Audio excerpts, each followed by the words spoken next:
La Martinique est belle, mais fragile. Les activités humaines côtoient une nature riche en faune et en flore.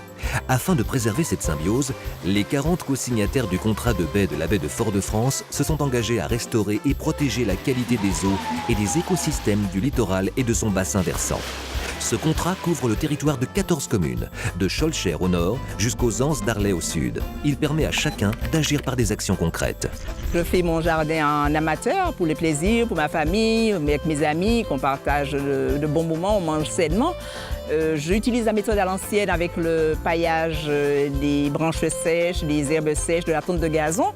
Et en fait, j'ai entendu parler du paillage artificiel avec les bâches plastiques.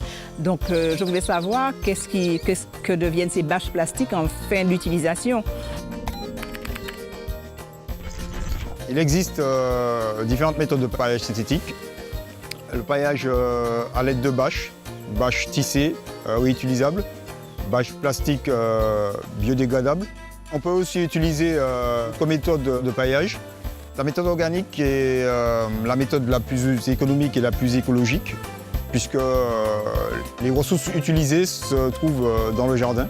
Et en fait, ce sont ce qu'on appelle vulgairement les déchets du jardin, qui peuvent être valorisés et réutilisés et qui vont, en plus de ça, avoir un côté économique parce que ça va permettre d'enrichir le sol sans avoir à acheter des engrais.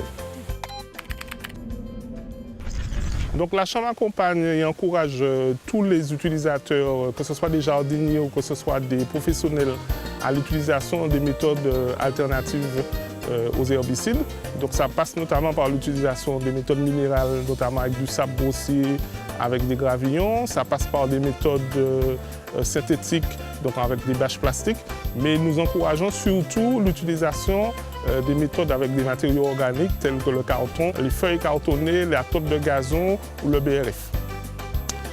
D'autre part, dans le cadre du plan Ecophyto, la Chambre d'agriculture de la Martinique aide les agriculteurs soucieux de leur environnement à protéger nos sols et nos cours d'eau, nos rivières notamment, par l'utilisation de méthodes alternatives en termes de paillage qui permettent de réduire la pollution de notre belle Martinique. Pour protéger nos eaux, notre environnement et favoriser notre biodiversité, je signe le contrat de baie. Contrat de baie, baie de Fort-de-France. L'engagement de tous, l'action de chacun